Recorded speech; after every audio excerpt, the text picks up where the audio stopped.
Olá, tudo bem?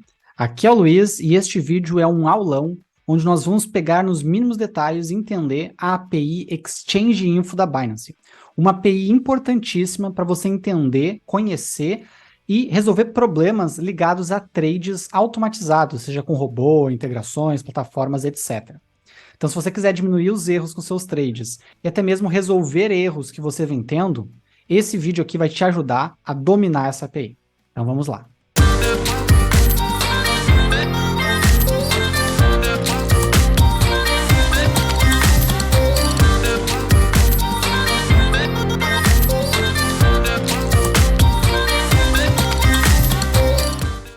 Então eu caí aqui no GitHub, que documenta as APIs. Aqui eu estou na API de Spot, tá? Mas tudo que eu vou mostrar aqui também se aplica a futuros, beleza?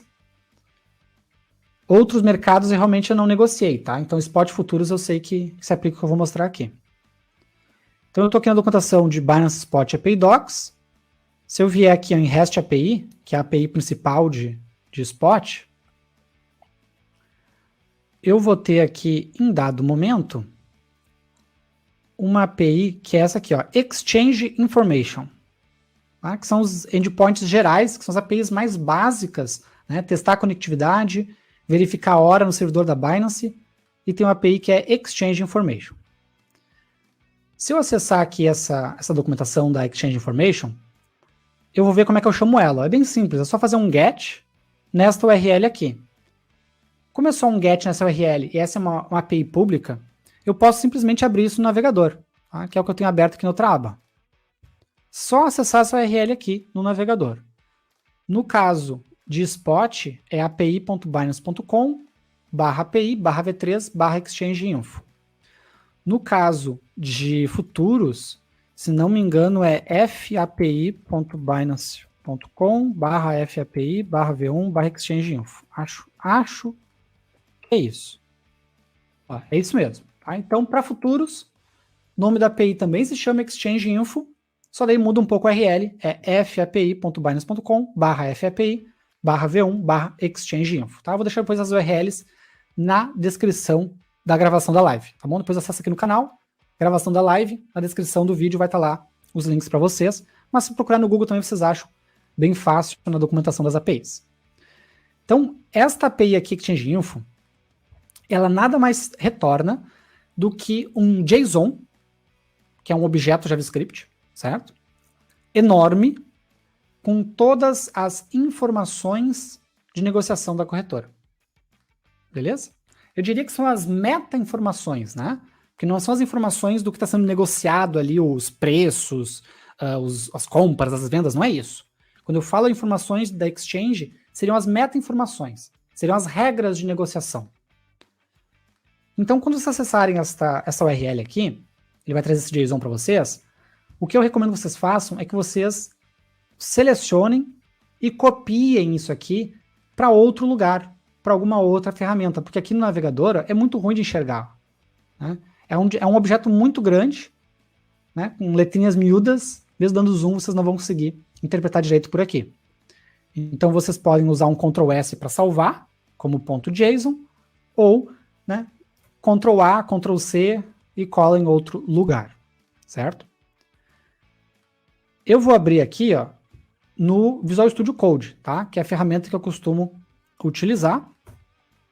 Eu já salvei este Exchange Info, ele é de algumas horas atrás.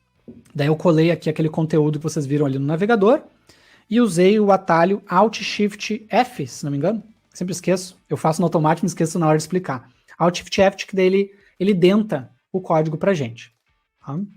Ele bota organizado ali as chaves e tudo mais pra gente enxergar melhor. Tá?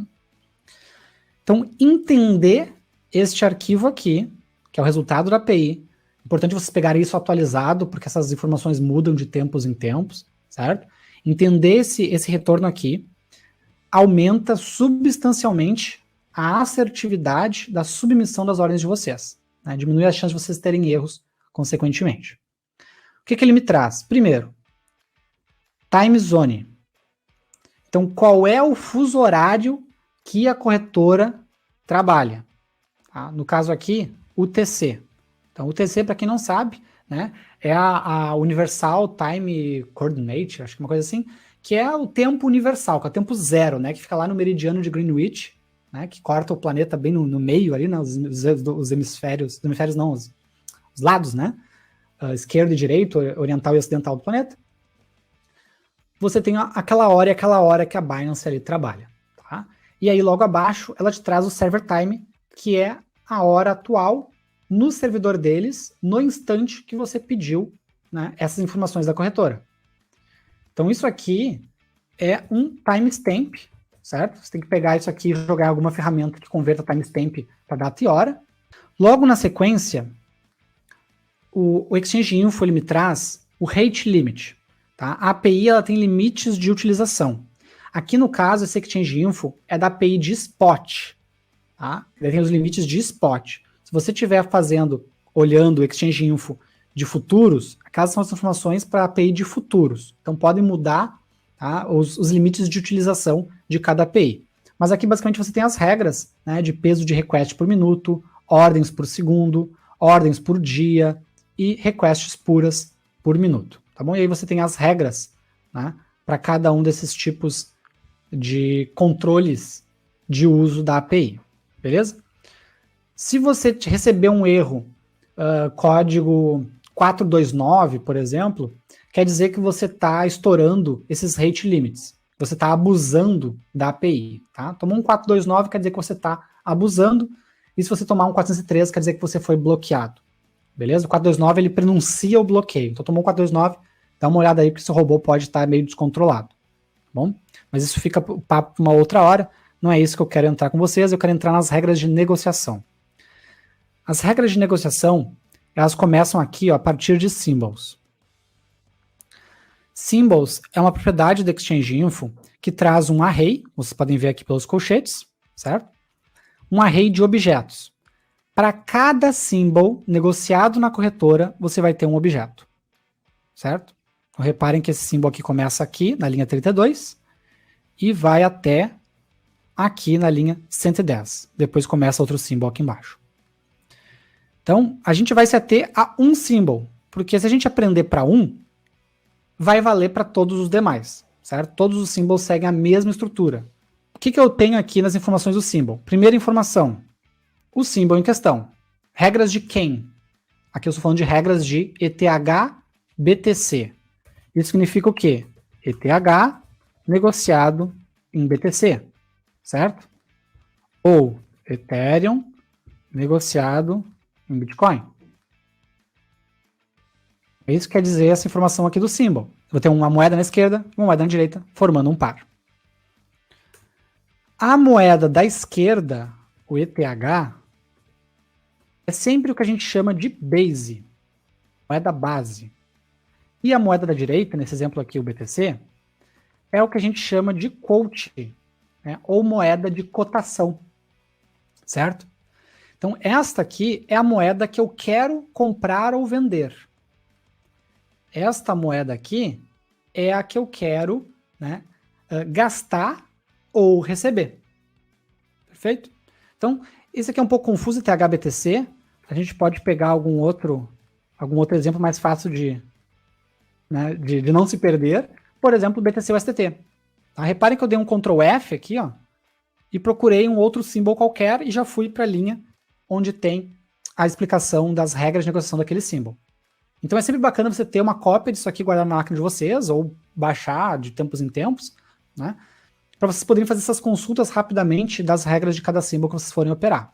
Beleza? Então aqui, BTC-USDT, qual é o base? O base é BTC. Qual é a moeda da esquerda? Qual é o quote? O quote é o USDT. Né? Para todos os efeitos, vamos chamar de dólares aqui. Né? É Tether, na verdade, mas vamos chamar de dólares, mais fácil de entender. É a moeda da direita. É importante vocês entenderem esse conceito de base, de quote, porque várias das regras vão se basear nesses termos aqui. Então, base é o BTC, quote é o USDT, e o symbol é BTC, USDT. Tá? E não é a mesma coisa que o USDT e BTC. Aí muda completamente quem é o base, quem é o quote, mudam as regras de negociação, muda tudo. Show? Beleza. Então, entendi do que se trata a informação do symbol. Qual é a próxima informação que eu tenho aqui? Status. Tá? O status é a situação daquele symbol atualmente na corretora, via API. Muito importante, via API. Então aqui está dizendo que BTC USDT, o status atual é trading, ou seja, está em negociação. Você pode negociar via esta API aqui o par BTC USDT. Se tiver algum outro status, a Binance, por algum motivo, certo? Não está permitindo a negociação ou tem alguma outra coisa acontecendo na corretora. Vou dar um exemplo. Quando, por exemplo, Luna estava derretendo, né, há um tempo atrás, bloquearam a negociação em dado momento. Né, porque o negócio saiu fora do controle e estava derretendo. Então, eventualmente, você pode ter erro por estar tentando negociar uma moeda, um par de moedas, cujo status não está como trading na corretora. E logo não vai funcionar. Beleza? Show? Então, Base Asset é quem é meu Base, Coach Asset quem é o meu Coach. Depois eu tenho uma outra informação, tá? Que é o Base Asset Precision. A precisão da moeda base. Então, aqui está dizendo que o meu Base, ou seja, o Bitcoin, a precisão desta moeda é 8 casas decimais. Certo? 8 casas decimais é a precisão dessa moeda aqui. Quer dizer que eu posso negociar lá um Satoshi na Binance? Não. Né? Que eu posso botar lá 0.000, né? 7 zeros e um número 1 no final? Que eu posso comprar só isso? Não. Mas está dizendo que esta moeda tem 8 casas de precisão. Perfeito? Não quer dizer que eu possa comprar só a 8ª casa decimal lá. Tá? Que o mínimo que eu posso comprar é com 8 casas. Não. Mas que a precisão é de 8 casas. Reparem que aqui então eu tenho a precisão do Base e que logo aqui embaixo eu tenho a precisão do Coach. Eu tenho 2 campos para Coach, tá? Coach Precision e Coach Asset Precision, porque a Binance está no momento de fazer uma atualização da API deles. Em breve deve sumir esse campo Coach Precision e ficar só o Coach Asset. Hoje eles mantêm os dois por uma questão de compatibilidade. Mas o campo certo, vamos chamar assim, é este aqui, Coach Asset Precision. Tá? Então, o meu USDT, que é o meu Coach Asset, ele também tem uma precisão de 8 casas. Ele aceita até 8 casas depois da vírgula. Depois eu tenho precisão também para as comissões, certo? Não quero entrar em detalhes de comissões aqui hoje, mas basicamente também, né? A Binance vai cobrar um percentual de comissão, e aqui está a precisão, né, da comissão Base e da comissão Coach. Então, essas aqui são as regras mais simples de entender, tá? Que são as regras de precisão. Próximas regras de negociação. Tipos de ordens. Tá? Cada symbol pode ter, né, 0 ou mais tipos de ordem suportados. Por que eu digo 0? Porque pode ser que ela não esteja em negociação, né? Que o symbol não está aceitando tipo nenhum de ordem. Mas ele pode ter vários tipos de ordem que ele aceita. No caso do BTC USDT, na data que eu estou fazendo essa lição com vocês, os tipos de ordem aceitos via API são Limit, certo? Limit Maker, Market, Stop Loss Limit e Take Profit Limit. Esses são os tipos de ordens que você consegue fazer com BTC USDT neste momento que eu estou gravando essa lição. No futuro, podem ter outros tipos. Se você mandar, né, uma compra de BTC USDT com um tipo de ordem que não seja um desses, não vai ser aceito. Beleza? Não vai ser aceito. Próxima regra que o bot de vocês tem que respeitar, né? No caso desse symbol, ele aceita também ordens iceberg. Tá? O que são ordens iceberg? É para quem tem muita grana, tá? Vai que tem alguém aí com muita grana aí me assistindo. É quando você tem uma grande ordem para fazer, uma grande compra, uma grande venda, e você não quer submeter isso como uma única coisa só, certo? Então você tem lá vou chutar aqui, tá? Nem sei se enquadra nesse tamanho todo, mas sei lá, você tem 10 bitcoins e você não quer que o mercado saiba, que o mercado veja descaradamente uma ordem de 10 bitcoins lá no book. Porque isso pode assustar o mercado de alguma forma, né? Seja assustar para mal ou para bem, né? Mas certamente chama atenção. Então você pode submeter uma ordem iceberg. O que ela faz? Ela quebra uma grande ordem em várias ordens menores. Mesma coisa para Oco. Né? Para quem conhece Oco, né? Que é One Cancel Order, né? Você tem você submete duas ordens. Se uma delas executar, a outra é cancelada automaticamente, né? Você submete elas simultaneamente quando a gente faz um Oco. Mas nem todos os symbols aceitam ordens Oco, certo? Então, no caso aqui, BTC USDT aceita. Então, você consegue fazer Oco com ele. Uma outra estratégia de ordem são as quote orders, certo? Então, aqui está dizendo que eu posso fazer quote order de BTC USDT, beleza? Então, o que é uma quote order, né? Ao invés de eu dizer que eu quero comprar 0,1 Bitcoin, eu digo que eu quero gastar $100. Dane-se quanto que eu vou receber. Eu quero gastar $100 aí, me dá $100 de Bitcoin. Né? Então eu não sei exatamente a quantidade que eu vou comprar, mas eu sei o quanto que eu quero gastar ou que eu quero receber, né? Se for o caso de uma venda.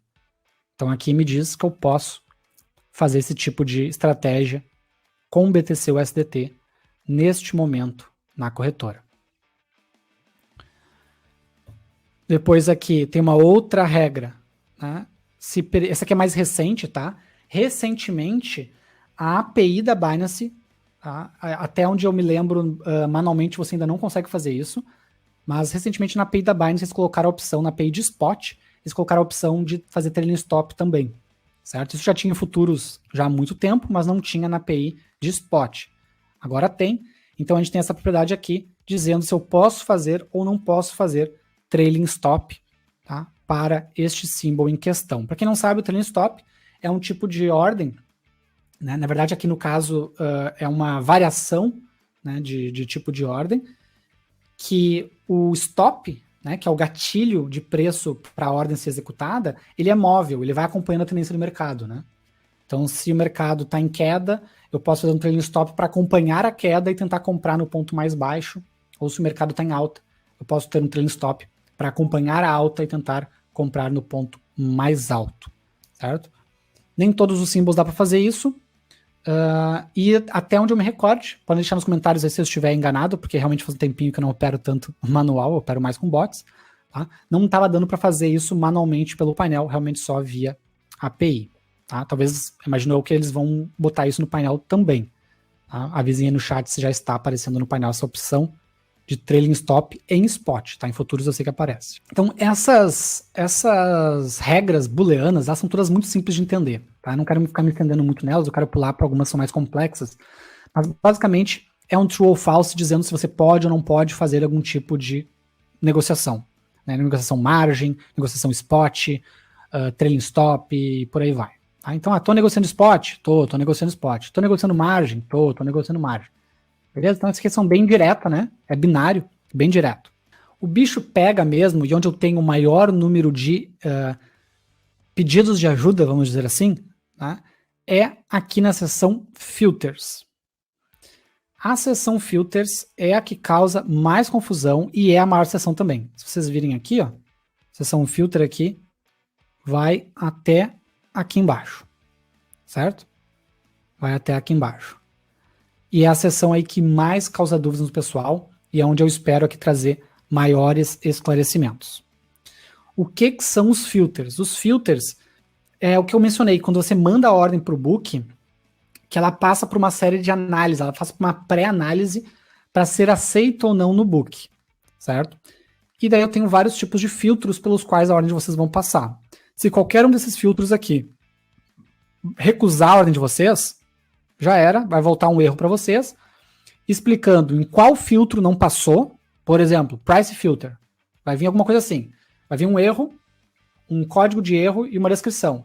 Na descrição vai estar escrito price filter. É isso.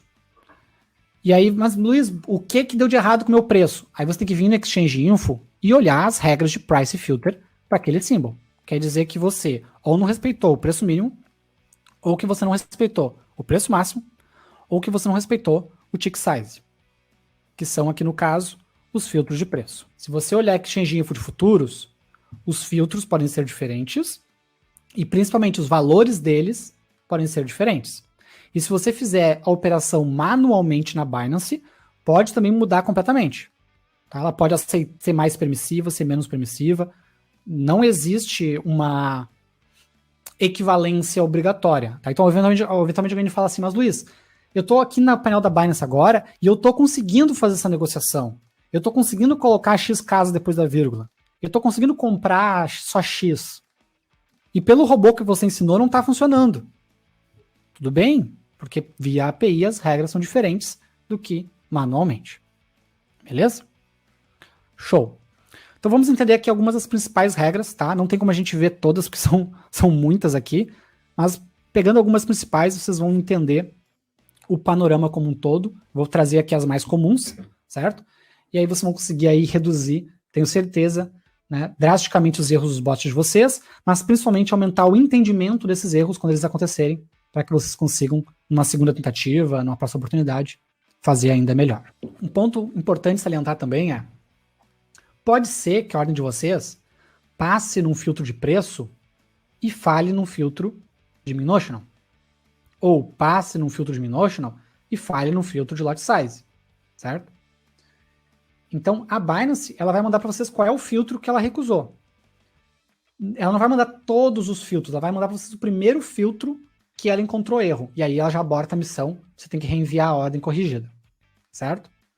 Então, às vezes, né, a gente manda uma ordem, cai num erro, ajusta, manda outra ordem, cai num outro erro. Isso às vezes acontece, tá? E é normal quando a gente está no início do desenvolvimento.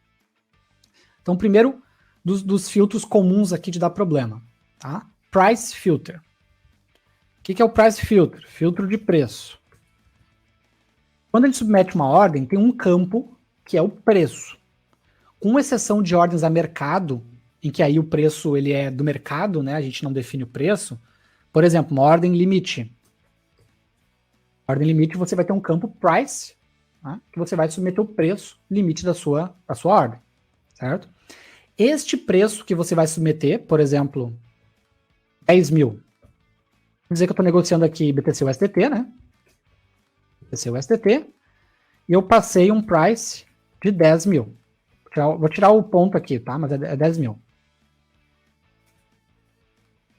A Binance vai olhar. 10 mil. Ele tá querendo comprar, por exemplo. É um buy de BTC USDT. Ele está querendo comprar pelo preço de 10 mil. 10 mil o quê? Se é BTC USDT, o preço é sempre sobre o quote. Certo? Preço é sobre o quote. De preço está falando de quote asset, moeda direita, o USDT. Beleza? Então, ok, ele está querendo, né, o preço de 10 mil. Comprar por 10 mil. Isso atende à exigência de preço mínimo? Atende. O que eu estou dizendo aqui, ó, que a exigência de preço mínimo é 1 centavo de dólar. Então, o menor preço pelo qual eu posso querer comprar uma moeda é 1 centavo de dólar. Ah, Luiz, mas você disse antes que era 8 casas decimais. Bem, são 8 casas decimais. Ó. Reparem aqui que tem 8 casas na imagem. Mas ele só está usando até a segunda aqui. O preço mínimo. Beleza? Atende ao preço mínimo? Atende. Então passou numa regra. Próxima regra. Ele atende ao preço máximo? Qual é o preço máximo que a Binance está aceitando o BTC USDT? 1 milhão. Então eu não posso dizer que eu quero comprar BTC USDT, comprar BTC, pagando 2 milhões de dólares por ele. Não posso. Ah, Luiz, mas o dinheiro é meu. Tudo bem, mas a Binance é do CZ lá. Ele define as regras dele. E ele botou uma regra que eu não posso meter uma ordem de BTC USDT com preço superior a 1 milhão. Beleza? Isso quer dizer que o Bitcoin nunca vai passar de 1 milhão? Não, não é isso que está dizendo. No futuro eles podem ajustar isso aqui se precisar. Tá? Essa é a regra de preço máximo. O preço que eu coloquei é 10 mil, atende o preço máximo. Show. Agora, a terceira regra de preço ela é mais complicadinha de entender e aqui causa bastante dúvida, bastante erro. que é o tick size. Tá? O tamanho do tick. O tick é o incremento do preço. Tá? Então, ó, vou até colocar aqui, ó, anotem aí. Tick é incremento do preço. Esse é o tick. Tick size é o tamanho desse incremento. Certo? Size é tamanho em inglês, né? Então, tamanho do incremento. De quanto em quanto o meu preço aumenta. Ah, Luiz, mas se é 8 casas decimais, ele vai aumentar lá na 8ª casa. Não. O preço aumenta de tique em tique. E o meu tique para BTC USDT é 1 centavo. Então, eu posso colocar um preço de 10 mil? Posso. Posso colocar um preço de 10.001 centavo? Posso. Posso colocar um preço de 10.003 centavos? Posso. Porque é 3 vezes o tamanho do meu tique ali, né? Agora, posso colocar um preço, né, assim? 10.031? Não posso. Mesmo que a moeda, neste caso, aceita 8 casas, o meu tick size, ou seja, o incremento de preço, é só de 1 em 1 centavo. Então, tem que ser até a 2ª casa aqui. Por mais que a moeda aceite 8, neste caso em específico, o meu preço não pode passar da 2ª casa e tem que ser múltiplos de 1 centavo. Perfeito? Isso causa muito erro. Bom, isso aqui é regra por preço, mas esse mesmo racional vocês vão aplicar para outros parâmetros também. Todos os parâmetros têm essas regras aí de quantas casas você pode utilizar. Beleza? Depois eu tenho um outro filtro que não é tão comum dar erro, tá? Que é o filtro percentual, tá? Eu não vou entrar em detalhes dele, eu preciso me ater aqui aos principais. Um outro que dá muito erro, esse sim vale a pena a gente entrar, é o lot size. Tá? Lot size, tamanho do lote. Lote é o volume que está sendo negociado. O volume que está sendo negociado naquele trade, certo? É o quanto você quer comprar ou o quanto você quer vender, beleza? Isso é o nosso lot size. O primeiro era de preço, esse aqui é a quantidade, certo? E se a gente pegar aqui ó, o mesmo exemplo, comprar BTC ou USDT, eu tenho que dizer a quantidade de quanto eu quero comprar, certo? Vou ter lá um parâmetro, quantity, que é a quantidade que eu quero comprar. Por exemplo, 0.001. Sempre que eu ver quantidade, é sobre base. Então, preço é sobre quote. Quantidade é sobre base. No caso aqui, o base é o BTC. Então, moeda à esquerda. Então, quando eu vou submeter a minha ordem, eu vou informar a quantidade de quanto eu quero comprar ou de quanto eu quero vender. E aí ela vai passar pelo filtro de lot size. O que esse filtro vai verificar? A quantidade que a pessoa está querendo negociar atende ao requisito de mínimo de quantidade? Qual que é o mínimo atualmente para este par? 0.00001 é o mínimo. Eu estou querendo com 2 zeros antes do 1, então atende, estou acima do mínimo. Beleza. Próxima regra. Qual é o máximo de quantidade que eu posso negociar este par? 9.000. Se eu tentar comprar 9.000 BTC, 9.001 Satoshi lá, né? 9.000,0001 Satoshi, vai aceitar? Não vai. Ultrapassou a quantidade máxima numa única ordem. Certo?